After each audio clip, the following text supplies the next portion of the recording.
tema da minha mensagem nessa noite é paternidade. Irmãos, a paternidade é uma balança.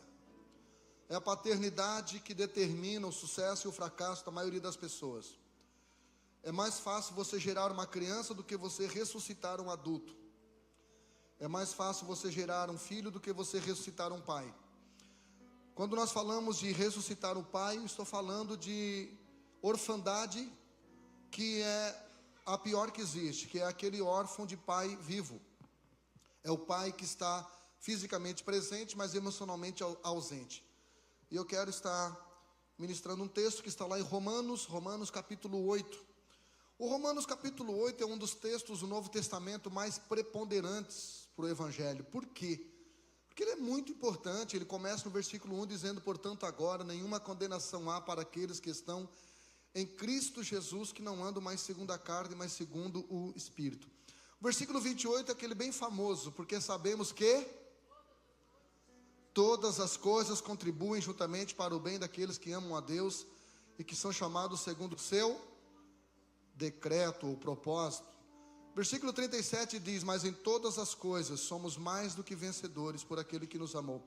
Então o capítulo 8 de Romanos é um capítulo recheado de informações muito pontuais.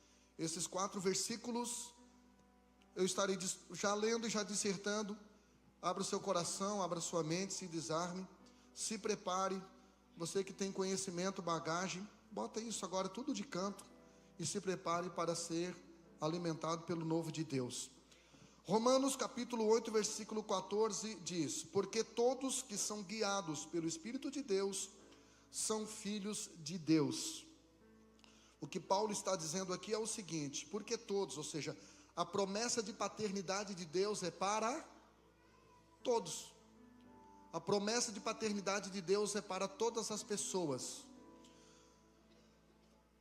Porque todos que são guiados pelo Espírito de Deus. Então a promessa de paternidade de Deus é para todos os que se deixam serem guiados pelo Espírito de Deus. Amém? Para este grupo específico. Paulo então conclui versículo 14 dizendo: estes são filhos de Deus. Então, primeira coisa que eu quero que você entenda, que Deus não é pai de todos. Aquela frase de que todos são filhos de Deus é mentira, é antibíblica, não está na Bíblia. Deus não é pai de todos, Deus é pai para todos. Pegou? Eu vou repetir. Deus não é pai de todos, Deus é pai para todos. Todos quem, pastor? Está aqui no texto: aqueles que se permitem serem guiados pelo Espírito de Deus, que é o que Paulo fala em Gálatas capítulo 5, versículo 16. Aqueles que são guiados pelo Espírito de Deus são filhos de Deus. Paulo diz: por isso digo, deixem que o Espírito de Deus guie em suas vidas. Deixem, porque Deus não estupra, Deus não arromba, Deus não força. Deus é extremamente educado, Deus é um gentleman. Deus, quem arromba é o diabo. Então é isso que Paulo está dizendo. Então a pergunta que se faz é: na minha vida, quem está guiando quem? Porque você já reparou que a gente já começa a querer guiar Deus já na nossa oração? A gente já começa com uma lista dizendo o que Deus tem que fazer essa semana para a gente. Você tem que fazer isso pelo meu filho, você tem que fazer isso pelo meu trabalho, você tem que fazer isso pela minha igreja, você tem que fazer isso na minha saúde. Então, aqueles que se permitem intencionalmente, humildemente, serem guiados pelo Espírito de Deus, esses são filhos de Deus, esses desfrutam da paternidade de Deus. Versículo 15 diz: pois vocês não receberam um Espírito que os torne de novo. Por que Paulo fala isso? Porque existem espíritos que são geracionais, existem espíritos que eles são promotores de repetições de ciclos malditos. Então Paulo está dizendo aqui: vocês não receberam um espírito que os torne de novo. O quê? Escravos medrosos. Lembra daquela canção? Eu não sou mais escravo do medo. Então, se a escravidão já é nociva, imagina um escravo com medo. O medo, irmãos, é uma coisa que, quando dosada, o medo é uma coisa positiva. É um medo dosado que faz você não atravessar a estrada sem olhar para os lados, faz você não invadir um terreno, um pátio se você tem lá uma plaquinha, cuidado com o pitbull. Então o medo ele é positivo. O problema do medo é quando ele evolui para a fobia. A fobia ela é castradora, a fobia ela estrangula, a fobia ela paralisa, a fobia ela nos amedronta. Quem aqui tem medo de altura? Acrofobia, medo de altura. Você tem medo de altura? Então, é isso aí. Isso é uma fobia, é um medo exagerado. Parece que a gravidade é o monstro que vai atrair você. E alguém aqui tem medo de ficar dentro do elevador preso? Além do Fernando, da Karen, tem mais alguém aqui que tem claustrofobia, medo de ficar preso em lugares? Tá eu e você no elevador, o elevador trava, falta o ar. Só para você, para mim não. Isso é a mente mentindo. Então, mas existe uma das piores fobias que existe, catalogadas pela psicologia moderna, que é uma fobia chamada lodoxafobia, que quer dizer, o que as pessoas vão falar, o que as pessoas vão dizer. Imagina eu, irmão, com esse medinho, né? Você acha que eu estaria com esse casaco?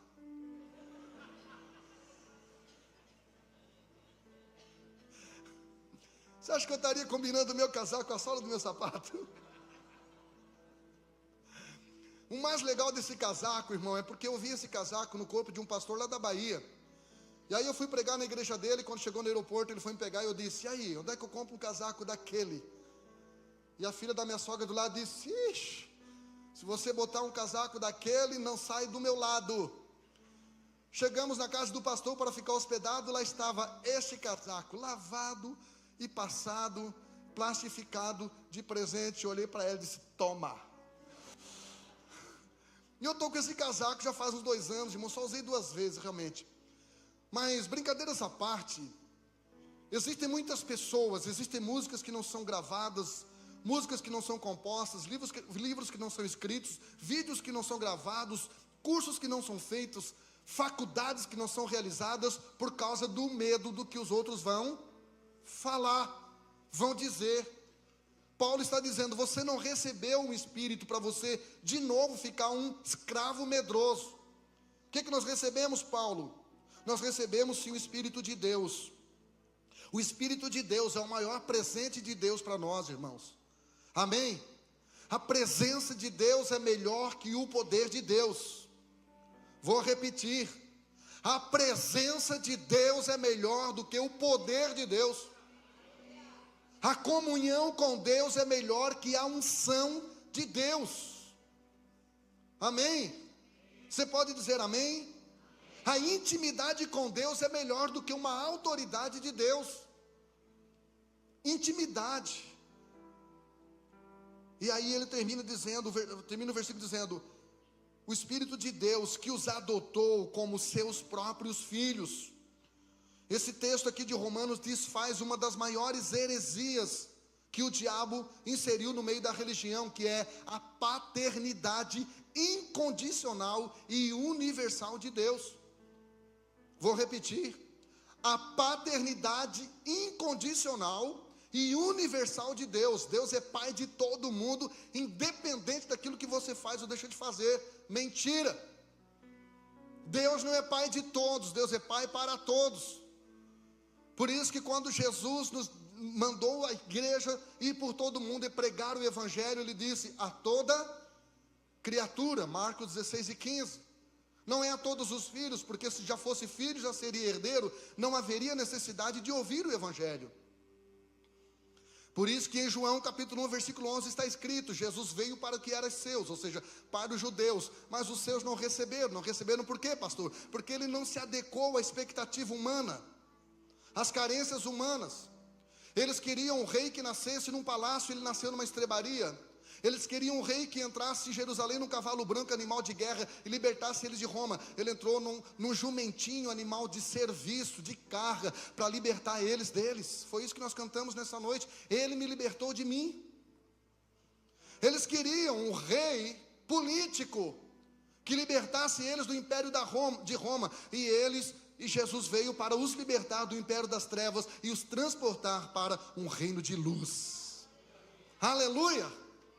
O versículo 12 diz, do capítulo 1 de João: mas a todos quantos o receberam, deu-lhes o poder de se tornarem filhos de Deus, então não eram ainda filhos. Por isso que Efésios capítulo 1, versículo 5 diz que Ele nos predestinou para sermos filhos de adoção. Se seremos adotados, se fomos adotados, é porque ainda não éramos. Quem está comigo aqui? Ainda não éramos. Então, irmão, uma coisa que eu quero que você entenda: imagina você chegar no cartório e dizer o seguinte: eu quero adotar essa criança. A menina vai dizer: beleza, eu preciso da autorização dos pais biológicos. Você diz: eu sou pai biológico. Ela vai dizer: então procure um psiquiatra mais próximo da sua casa. Porque você, como não tem como adotar filhos que já são biológicos. Se o texto aqui está dizendo que Ele nos adotou como seus próprios filhos, é porque ainda não éramos filhos. Agora deixa eu falar uma coisa para você: filhos biológicos podem acontecer de maneira acidental, sim ou não? Nós temos 3 filhos, a última filha não foi programada, não foi planejada, nasceu acidentalmente. Agora, o que é mais legal, irmão, de bom, é saber que nenhuma adoção acontece acidentalmente. A adoção precisa ser desejada, precisa ser intencionada. Aleluia! Sabe por que você ainda não glorificou a Jesus, irmão? Porque você ainda não entendeu o poder que Ele nos deu em sermos adotados por Ele. Você não é um acidente. Você não caiu numa religião evangélica. Você não mudou, você não passou para crente, como se dizia antigamente, não. Você está aqui nessa noite porque Ele atraiu você pela sua cruz, pelo seu amor. Ele adotou intencionalmente você. Ele desejou que você se tornasse filho dele. Amém? Amém? Aí Paulo termina o texto dizendo agora, ou seja, no presente, porque antes não. Nós o chamamos Abba Pai. Essa palavra no grego quer dizer paizinho. É uma expressão de intimidade, é uma expressão de amor, é uma expressão de relacionamento profundo. Versículo 16 diz: pois o seu Espírito confirma a nosso Espírito que somos filhos de Deus. Lembrando que Paulo está escrevendo para que igreja? Para que igreja? Para a igreja que estava em Roma. Era uma igreja que se reunia dentro do palácio de César. Era uma igreja invisível dentro do palácio do imperador romano. Paulo está dizendo para eles, falando sobre adoção, por quê? Porque a cultura romana também tinha o hábito de adotar, só que precisava de 7 testemunhas. Agora, nesse caso aqui, não precisou de 7 testemunhas. Só tem uma coisa que testemunha, que dá testemunho de que eu e você somos filhos de Deus. Quem? O Espírito Santo. O Espírito testifica com o nosso espírito que nós somos filhos de Deus. Então, se alguém te perguntar: como é que tu sabe que você é salvo? Como é que tu sabe que você é filho de Deus? Como é que tu sabe que tu vai para o céu? Como é que tu sabe que tu vai herdar o reino de Deus? Diz: eu sei porque sei. Só isso. Mas como é que tu me prova? Não prova, eu sei porque o Espírito Santo fala no meu espírito que mesmo fraco, mesmo limitado, mesmo com dificuldade, eu sou filho de Deus e vou herdar o reino de Deus. Amém? Amém? Quem está comigo aqui, diga nós. Versículo 17 diz: se. Essa palavra significa reciprocidade. É como se Paulo estivesse dizendo: se você se comportar como filho, Ele vai se comportar como pai. Deus é recíproco. Se somos filhos, então, a expressão então significa consequentemente. Consequentemente. Isto, irmão, é muito lindo. Porque como a orfandade deixa suas sequelas, a filiação deixa as suas bênçãos. Como a orfandade deixa sequelas na vida de uma pessoa, a nossa filiação nos deixa promessas de Deus para as nossas vidas, nos deixa bênçãos liberadas para as nossas vidas. Amém, irmão? Quem está comigo aqui? Aleluia. Diga para alguém do lado: você tem uma herança. E é isso que deixa o diabo endemoniado. Porque ele sabe que enquanto ele vai morar no subsolo do inferno, eu e você moraremos eternamente nas mansões celestiais. Ele sabe que você carrega dentro de você um tesouro chamado Jesus Cristo. Aleluia! Somos seus filhos então, somos seus herdeiros, portanto co-herdeiros com Cristo. Aleluia! Sabe que eu amo Jesus? é que João 3,16 diz que ele desceu como unigênito. Pastor, o que é isso? Unigênito é o único filho. Jesus é essencialmente o único filho de Deus. Jesus é por direito o único filho de Deus. João capítulo 3 versículo 16 diz que Deus amou o mundo de tal maneira que deu o seu filho. Ele desceu como unigênito, mas ele subiu como primogênito. Paulo em Romanos capítulo 8 versículo 29 diz que ele é o primogênito de todos os irmãos. É como se ele dissesse para o pai assim: irmão, eu estou cansado de ficar brincando sozinho, eu vou chamar uma galera, para ser teu amiguinho não, para serem meus irmãos, teus filhos, para encher a tua casa. Por isso que ele disse em João 14, na casa de meu pai há muitas moradas. Aleluia. Somos seus herdeiros, portanto co-herdeiros com Cristo, se de fato participarmos do seu sofrimento. Esse texto não está dizendo que é o seu sofrimento que vai te dar o direito à eternidade. Esse texto está dizendo que quem está indo para a eternidade porque foi resgatado por Cristo, sofre por aquilo que Cristo sofreu. Amém? Tem muita gente sofrendo por coisa que Cristo não sofreu. Tem muita gente que está abalando o céu com coisas da terra, quando deveria estar abalando a terra com as coisas do céu. Aqui está dizendo, nós somos filhos e nós somos herdeiros quando nós sofrermos com aquilo que ele sofreu, quando formos de fato participantes do seu sofrimento. Agora, Jesus sofria por quê, irmão? Será que Jesus sofria porque ele era pobrezinho financeiramente? Será que Jesus sofria porque ele não tinha onde reclinar a sua cabeça, conforme ele falou lá em Lucas capítulo 9, ele disse, olha, o filho do homem não tem onde reclinar a cabeça. Será que ele sofria porque não tinha a casa mais bonita da rua? Será que se ele morasse em Araranguá, ele ficaria sofrendo porque não teria uma casa no Açores ou no Lexus? Será que Jesus sofreu porque ele não tinha o último carro, o carro híbrido?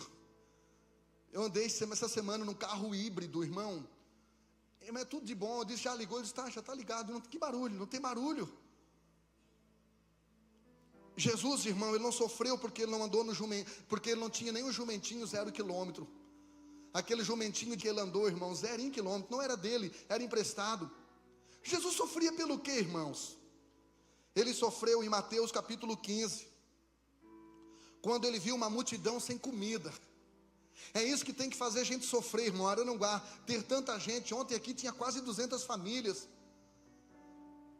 Teve um irmão que chegou aqui 7h30 da manhã, com frio e chuva na frente, já tinha fila. Gente em busca de uma cesta básica. Teve gente que veio do Sombrio buscar uma cesta básica. Teve gente que veio do Maracajá buscar auxílio alimentação. Jesus sofria quando ele via pessoas que não tinham o que comer. Por isso ele levanta a sua igreja, não para alimentar o assistencialismo, mas para dar assistente para o órfão, para a viúva e para aqueles que não têm o que comer. Irmãos, a cidade não depende da prefeitura, depende da igreja, em nome de Jesus. É por isso que nós devemos sofrer, por isso que a sua oferta lá na célula é importante. Então para de ser rebelde. Tem líder que não faz oferta na célula. Por que você acha que é pecado, irmão? Pecado é pastor ladrão. Pecado é pastor que coloca dinheiro acima de pessoas e coloca política acima de Deus. Você pedir para quem tem, para abençoar quem não tem, isso não é pecado, irmão, isso é bíblico. Isso é o dom da mão. Gostei daquele texto, pastor Ed, do dom da mão. Nunca tinha ouvido aquilo ali. Em Marcos capítulo 9, Jesus chorou, irmão. Sabe por quê? Porque ele sai de um lugar e vê uma multidão de gente como ovelhas que não tem pastor, gente que não tem liderança, gente que não tem ninguém cuidando do coração delas. Em Lucas capítulo 7, ele chorou quando ele viu uma mãe que perdeu um filho, único filho. Ela já era viúva da cidade de Naim. Naim não era o nome do irmão, era o nome da cidade. E Jesus olha para ela e diz, não chores. Jesus não estava impedindo ela de viver o luto dela, irmão. Essa semana, uma irmã da nossa cidade aqui tirou a própria vida. Irmã de uma irmã aqui da igreja, deixou 7 filhos. E eu cheguei lá, já era um pouco, quase meia-noite, estava com visita, perguntei para o irmão, e daí? O pessoal da igreja veio aqui. Eles falaram, pastor, veio muita gente da igreja, a minha célula esteve aqui. Jesus sofria por gente que está perdendo gente, por mortes. A morte virou tão banal, virou tão costumeira, que a gente já não chora com os que choram. Jesus sofria, em último lugar, em Lucas 19, quando ele chega diante da cidade de Jerusalém, e vê uma cidade tão autossuficiente, vê uma cidade excluindo a necessidade da ajuda dele, e ele olha e chora e diz: Jerusalém, Jerusalém, tu que matas os profetas, você mata meus mensageiros. Eu estou tentando usar pessoas para falar com você, e você os mata, porque a mensagem deles não é porque a mensagem se contradiz, mas é porque a mensagem te contradiz. Quantas vezes eu quis cuidar de você como a galinha cuida dos seus pintinhos debaixo das suas asas, mas você não quis. Jesus sofria por uma cidade, irmão, entregue à autossuficiência, entregue à idolatria. Nós precisamos chorar, sofrer pela nossa cidade. Nós precisamos entender que há sobre nós um encargo missional para que nós tragamos esta cidade para a presença de Deus, para que nós levamos o Evangelho para essas pessoas que não têm Cristo na vida. E ele termina então: se de fato participarmos do seu sofrimento, participaremos também de sua glória. A paternidade de Deus nos dará a eternidade com Cristo, na glória. E aí Paulo larga um dos versículos mais lindos para mim, de novo, Romanos capítulo 8, agora no versículo 18, olha o que ele diz, na Bíblia linguagem de hoje, ele diz o seguinte: eu penso que o sofrimento durante a nossa vida não pode ser comparada, e ele enfatiza, de modo nenhum, com a glória que nos será revelada no futuro. Paulo não está aqui ignorando o nosso sofrimento, a nossa luta. Tem gente que luta nas suas emoções internas, tem gente que luta com pecados, tem gente que luta, irmão, com a falta de dinheiro, tem gente que luta com doenças psicossomáticas, doenças emocionais, tem gente que luta com câncer, mas Paulo está dizendo: nada disso pode se comparar com aquilo que está aguardando você no céu de glória. Você dirá uma frase com certeza: valeu a pena eu ter continuado firme, mesmo fraco. Muitas vezes dobrava meus joelhos, não saíam palavras. Muitas vezes vinha para a igreja completamente sem vontade. Vinha para o pastor Jeano me mandar mensagem na segunda-feira, mas valeu a pena seu esforço para buscar a Deus. Por quê? Porque aquilo que está reservado para mim e para você. Interessante, irmão, é que o diabo já sabe disso, ele veio de lá. Ele já sabe disso. E você, se lesse a Bíblia, também deveria saber. E você que lê a Bíblia também sabe que são por essas coisas que estão aguardando você que você sofre essas lutas internas e externas. Há consequências na ausência da paternidade biológica na vida dos filhos biológicos. No Brasil tem pelo menos 5,5 milhões de filhos que não têm o nome do pai no registro de nascimento. E isso tem deixado um problema muito pontual na vida dos filhos.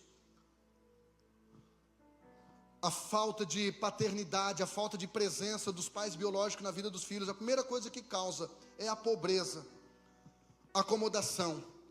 Filhos que são órfãos de pais mortos ou vivos são mais acomodados com a vida, aceitam qualquer coisa da vida.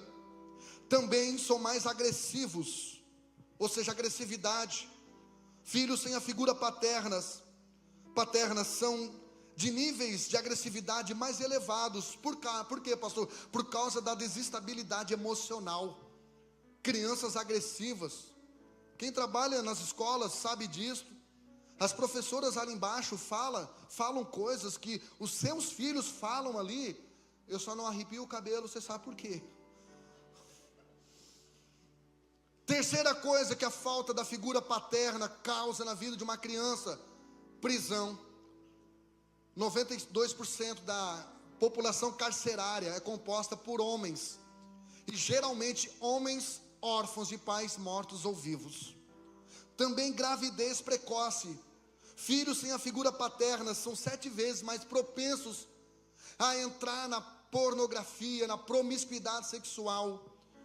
ou adquirir uma gravidez precoce. E o nome disso chama-se carência. Crianças, meninas que não têm um pai em casa, dizendo para ela: você é linda, você é uma princesa, você é especial. São meninas carentes, que entram em relacionamentos, achando que estão sendo atraídas por um homem de Deus, por um homem de verdade, mas estão sendo seduzidas por um moleque aproveitador de emoções. Também maus tratos. Filhos sem a figura paterna são 8 vezes mais inclinados à agressividade. Também as drogas. Filhos sem a figura paterna são mais inclinados não só ao uso, mas também ao tráfico de drogas. Por quê, pastor? Por causa do prazer substituto imediato. Desculpa, o prazer imediato substituto. Querem substituir o prazer que o pai devia dar pela presença, e aí buscam no quê? Em drogas. E por último lugar, escolaridade baixa. Filhos sem a figura paterna são mais dispostos a repetirem um ano letivo e abandonarem o colégio. Falei de manhã aqui sobre a minha dificuldade de estar dentro de uma sala de aula. Não é brincadeira, irmãos. Verdade. Eu não tenho dificuldade para falar para multidão nenhuma. Aliás, quanto mais gente na plateia, mais à vontade eu fico. Mas quer me matar, irmão? Eu não tenho dificuldade para dar aula do pouco que eu sei. Agora, quer me matar? Coloca sentadinho dentro de uma sala de aula. E aí você começa a estudar. E você vê que isto não é porque eu sou assim. Tem uma frase que diz: se você soubesse a criança que eu fui, você não criticaria o adulto que eu me tornei. E eu não estou dizendo isso para justificar e para dizer que o homem é um produto do meio. Eu só estou querendo dizer que a igreja precisa entender essas coisas, para aprender a lidar com os nossos adolescentes, com os nossos jovens, com os nossos filhos. Quem está me entendendo aqui? Existem 3 coisas que um pai precisa dar aos filhos. Existem muitas, eu listei 3 porque eu quero terminar ela bem legal. 3 coisas que os pais precisam dar aos filhos. Primeiro, herança. Pais não podem ter uma vida financeira bagunçada e quando morrerem deixar os seus filhos endividados. Quando você lê 2 Reis, capítulo 4, você vê uma mulher que chega para Eliseu e diz: Eliseu, o meu marido morreu e me deixou uma dívida imensa. E veio os credores para pegarem meus filhos e transformá-los em escravos. Tem marido que, se morrer hoje, ele arrebenta com a mulher, ele arrebenta com a esposa, porque é desorganizado. E eu não estou dizendo que você não pode ter dívida, eu estou dizendo que você precisa se mover dentro da sua realidade. Aí tem um outro extremo de pais que dizem: olha, eu não compro nada, eu não vou deixar nada para os meus filhos, porque os meus pais também não deixaram para mim, eles que se virem. Este é outro extremo. Olha o que Paulo escreve, irmão, em 2 Coríntios, capítulo 12, versículo 14. Porque não são os filhos que devem entesourar para os pais, mas sim os pais que precisam entesourar para os filhos. Quando eu falo de herança, eu estou falando de bens e estou falando de bênçãos. Não confunda bens com bênçãos. Tem pais que só dão bens para os filhos, mas não dão bênção para eles. Bens é aquilo que é material, é aquilo que você dá para os filhos. Bênção é aquilo que você deixa, você introjeta no coração dos filhos, irmão. Amém? Segunda coisa que um pai biológico precisa dar para os seus filhos. Hoje essa mensagem ela tem 3 tipos de pais: pais biológicos, pais ministeriais e pais espirituais. A segunda coisa é direção. Os pais precisam dar direção para os filhos. É o que diz o Salmo 127, versículo 4. Como flecha na mão dos valentes são os filhos. Então diga para alguém do lado aí, se você está do lado de um homem com pai, que tem filhos, que é pai, diga assim: ó, você é um arqueiro de Deus, você é um guerreiro de Deus. Você precisa direcionar essa flecha enquanto dá tempo. Vai chegar uma idade que eles vão escolher, vai chegar uma idade que eles vão decidir. Quando a Bíblia diz em Provérbios, capítulo 22, versículo 6, ensina a criança no caminho que deve andar, e mesmo que fique velho, não se desviará dele. Não se desviará dele do caminho, se do ensino. Isso significa que o seu filho pode até sair da igreja, o seu filho pode até pegar um atalho, pode até pegar uma bifurcação. Agora, o conhecimento que você colocou no coração dele, irmão, nunca mais sai, vai atormentar ele. Ele não vai mais nem prestar para pecar gostoso mais. Porque aquilo que ele aprendeu vai assombrar a mente. Deuteronômio capítulo 6, versículo 6 está escrito: as palavras que hoje te ordeno, primeiro estarão no teu coração, pai. E depois você vai introjetar no coração dos teus filhos, andando pelo caminho, indo com ele para a escola, antes de dormir, quando ele acordar. Aleluia! Voltando ao Salmo 127, versículo 4: como flecha nas mãos do valente ou do guerreiro, assim são os nossos filhos. Sabe como que o guerreiro faz? Ele pega a flecha, coloca no arco, e antes dele lançar para frente, ele puxa para o coração dele. Antes de se preocupar com o futuro dos seus filhos, se preocupe com a eternidade deles. Puxe eles para o seu coração. Puxe eles para estarem com você enquanto dá tempo. Irmãos, a gente está curtindo a doidade dos nossos netos, porque daqui a pouco eles vão dizer que a gente tem cheiro de naftalina. Eles não vão mais querer ir na casa. Eles vão dizer: ô vó, tua casa tem um cheiro estranho. Isso não vai demorar para acontecer, irmão. Então a gente está com a geladeira cheia de coisa que não pode dar para eles. E a gente aproveita as ausências maternas e paternas, porque a nossa função como avô não é educar, é ser amado. Aleluia, glória a Deus. A nossa função é fazer eles gostar da gente. E quando eles fazerem carca, pega que o filho é teu, vai trocar. A terceira coisa que um pai precisa dar para os filhos é limite. Fala comigo, limite. Salomão fala na sua sabedoria eterna e diz o seguinte, Provérbios 22, 28: não removas os limites antigos que fizeram teus pais. Você precisa dar limite para os seus filhos enquanto é tempo. 1 Samuel capítulo 2, versículo 29, Deus reclama do sacerdote Eli, dizendo: olha, eu tenho um problema sério contigo. Irmão, quando você lê esse livro de Samuel no capítulo 2, você chora, porque no versículo 25 a Bíblia diz que Deus queria matar os filhos de Eli. Você já pensou Deus querendo matar nossos filhos? E isso aconteceu. Deus os matou, terceirizou com os filisteus. Aí você pergunta: por que Deus? Por que, pastor, que Deus queria matar os filhos de Eli? Está no versículo 29. A Bíblia diz que o Eli honrava seus filhos mais do que a Deus. Querido, ame seus filhos, mas ame primeiro a Deus. Ceda para os seus filhos, contanto que você não quebre princípios bíblicos. Pais que fazem tudo que os filhos querem não são pais, são painacas, e estão desprotegendo seus filhos e entregando e botando eles na mira de Deus. Tome muito cuidado. Tome muito cuidado. Na igreja, irmãos, às vezes ela se torna chata porque os pais não nos ajudam. Na igreja nós temos limites que não apenas diretivos, mas que são protetivos. Limites que a gente coloca para proteger os seus filhos. Por isso nós construímos 5 salas de aula. Você viu que a multidão, irmão? Você tinha noção de que era aquela multidão? Isso que faltou muita criança. Teve muita criança que veio de manhã. Nós temos muito mais criança ali embaixo.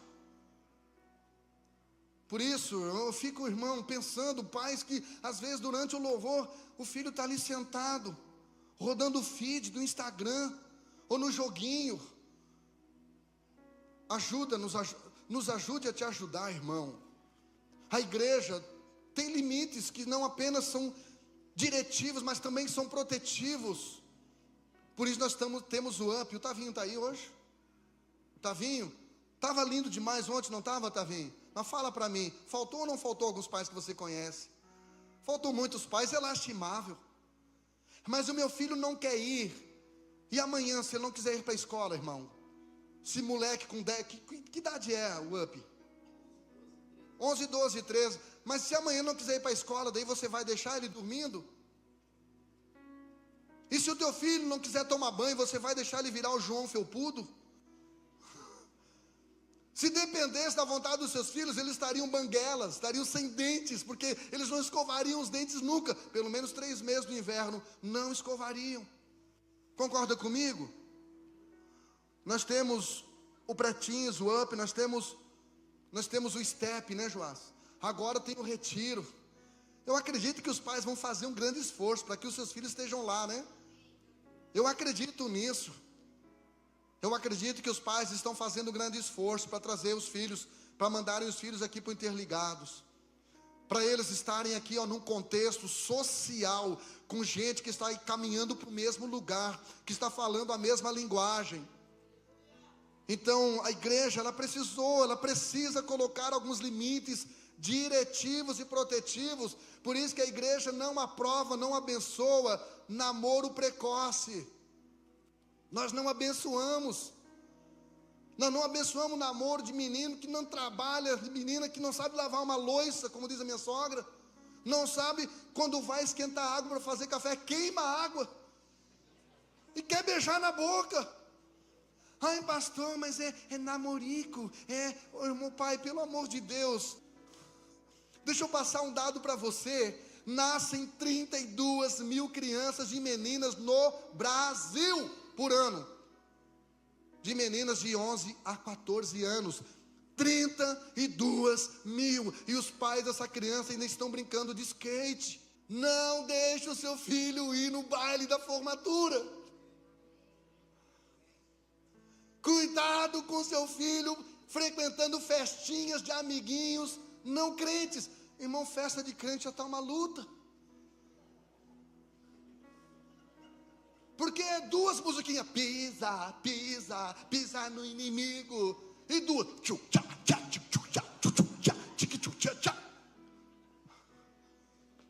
a igreja coloca limites protetivos, mas a igreja não impõe esses limites. São os pais que precisam dar limites e destinos para os seus filhos. São os pais, são vocês. Vamos mudar de assunto. Vamos falar de paternidade espiritual e ministerial. Você quer que Deus abençoe a sua vida, você como filho dele, ele como teu pai? Ei, você precisa adotar ministerialmente pessoas. Você precisa ser pai espiritual, porque você fica tão focado na sua paternidade biológica e você não quer assumir compromisso em ser pai espiritual e ministerial. 1 Coríntios 14:15 diz, meu Deus, porque ainda que tivesseis 10 mil aios, pastor, o que é aio? É um tutor, é um instrutor. Ainda que você tivesse 10 mil aios em Cristo, não teríeis contudo muitos pais, porque eu, pelo Evangelho, vos gerei em Cristo Jesus. Paulo está dizendo aqui, o que gera filhos espirituais é a palavra de Deus. O Evangelho é uma placenta geracional.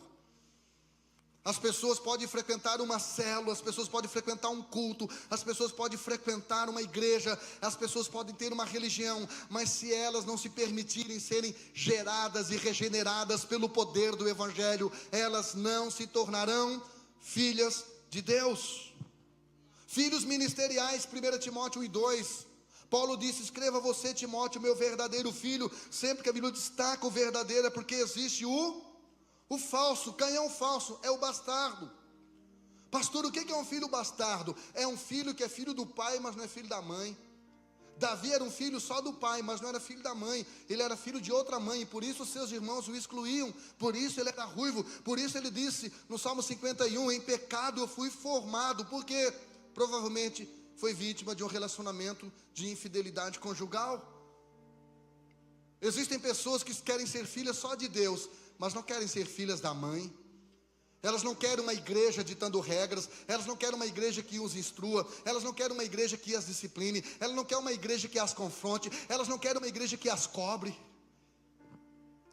Só filho do pai, mas não é filho da mãe, bastardo. Então escreva você, Timóteo, meu filho verdadeiro na fé, que a graça, a misericórdia e a paz de Deus, o Pai, e de Cristo Jesus o nosso Senhor estejam com você. Eu escrevi ali o seguinte, não sei se eu coloquei no slide. Coloquei. Vamos ler todos juntos, bem bonitinho para o Senhor. 1, 2, 3.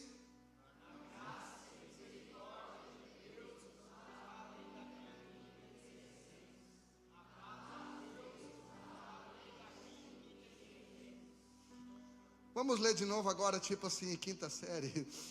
1, 2, 3.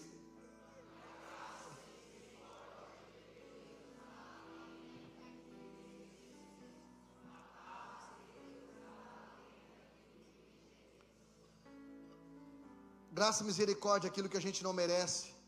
Paz é aquilo que a gente não entende. Por isso a paz que excede todo o entendimento. A gente tem uma paz, irmão. Uma paz que não é só porque cheirou cocaína, não é porque fumou maconha, a droga da paz, não, irmão.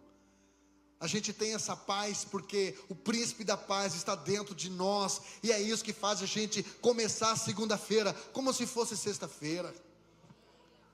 Nós temos um pai, Jesus.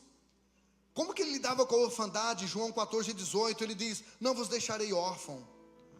Diga comigo, a igreja não é um orfanato, diga. Diga, a igreja é um cartório de adoção. Nós chegamos aqui como órfãos, mas hoje somos filhos. Salmo 68, versículo 5 diz que Deus é pai de órfãos e é juiz de viúva. Irmão, nunca insulte uma viúva, nunca despreze uma viúva, porque você vai arrumar briga com Deus. Deus, ele é pai de órfãos. E olha que isso já está lá no Velho Testamento. Eu não sei por que os judeus do Novo Testamento não entenderam isso. Eles prenderam Jesus por ele ter se declarado filho de Deus. Deus é pai de órfão e juiz de viúvas.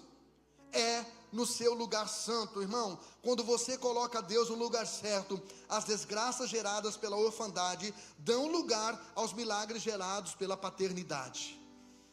Coloque Deus aí no lugar certo na sua vida. Coloca Deus aí no lugar certo na sua casa, lá na sua empresa. Honre a Deus, coloque Deus acima de tudo. E aí você vai ver que essas cicatrizes de orfandade serão transformadas por um revestimento de autoridade por parte de Deus.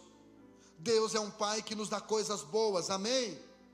A gente acha que Deus diz assim, olha, se converta e agora viva uma vida desgraçada na terra até eu voltar, porque afinal de contas você vai para o céu. Tem muita gente que prega isso. Eu gosto muito das mensagens do Rodrigo, porque o Rodrigo tem sempre uma palavra assim para cima, para frente, de conquista. Olha o que a Bíblia diz, Mateus capítulo de número 7, versículo 11. Olha que texto lindo, ora, se vós que sois maus, vocês sabem dar coisas boas aos vossos filhos, quanto mais o Pai que está nos céus dará boas coisas àqueles que lhe pedirem. Ei, deixa eu falar uma coisa para você. Deus tem coisas boas para você. Você tem um galardão para viver lá em cima, mas você tem uma restituição para receber aqui embaixo. Deus tem coisas boas para nós. Nós podemos sim comer o melhor da terra. Nós podemos sim viver a vida abundante que Éder citou, João 10:10, vida abundante. Nós podemos sim ter uma vida transbordante de Lucas capítulo 6, versículo 38. Nós podemos sim, mas deixa eu falar uma coisa para você. Todo órfão tem dificuldade, irmão, de acessar as coisas boas da vida. Você vai falar com o órfão, você vai dar uma gorjeta para um órfão, sabe o que ele diz? Não precisa. Você vai dar um presente para um órfão, o que ele diz? Não precisa. A gente que foi criado como órfão e na pobreza, então daí é difícil, irmão. Eu vendi minha casa da praia, aí compramos um outro lugar e para fazer os móveis, eu disse para minha esposa, eu vou torrar tudo esses 50 mil, mas tudo. Ela no quê? Eu disse que em coisa boa. Tudo coisa que eu não tive. E eu disse para ela, a primeira coisa que eu vou torrar é numa máquina de lavar que lava e seca. Ela disse, não precisa. Nós temos a maquininha, está semi-nova. Eu disse, nós vamos torrar esse dinheiro nessa máquina que lava e seca. Eu quero que a roupa já saia quentinha e seca. E eu disse outra coisa, e digo mais, serva minha. Eis que eu te digo, eu vou também comprar uma máquina de lavar louça e é Brastemp. Ela disse, não precisa. Eu digo, é só tu que lava aqui? Não. Então, vamos ter a máquina de lavar louça. Nunca usei, irmão, não sei nem usar. Mas que eu tenho, eu tenho. Nem que é só para mostrar para você quando ir lá em casa, deixar você com inveja. Mas que eu tenho, eu tenho. Aí eu me empolguei que ela estava feliz e digo, e outra coisa, minha filha. Também vou comprar uma TV de 86 polegadas. Isso agora tu exagerou. Eu lembro que eu fui comprar, Leandro, uma TV de 70 polegadas, ela já estava dizendo, para que isso? É muito grande, é muito grande. Aí o inimigo entrou no vendedor e disse, ô senhor, não, acho que vai distorcer a imagem, que sai para lá, Satanás. Não sabes o que dizes, perdoa, pai, ele não sabe o que fala. Ele não sabe o que é imagem distorcida, ele não assistiu Trapalhões numa TV colorado. 10 minutos de Trapalhões, o Didi já estava dançando break. Todo torto, sobe lá, puxa, não, foi demais, volta. Agora uma TV de 86, irmão, para você assistir assim, ó, chutou. Para fora.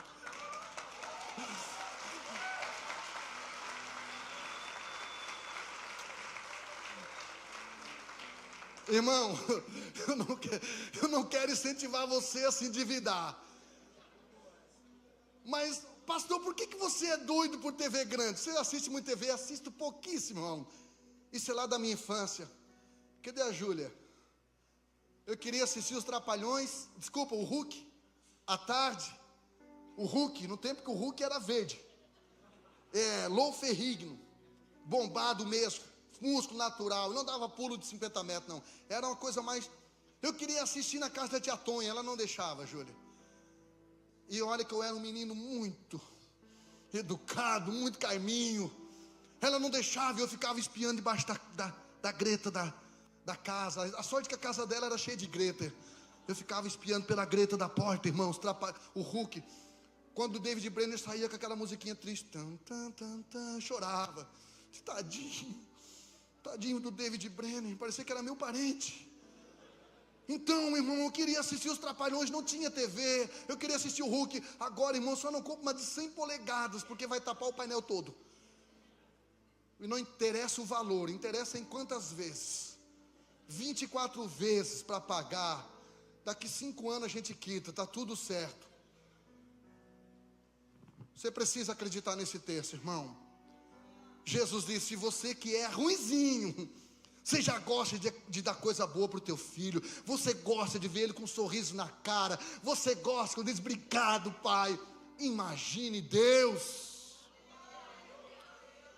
Para encerrar, Isaías 63:16 diz, tu, ó Senhor, és nosso Pai, nosso Redentor, diga Redentor.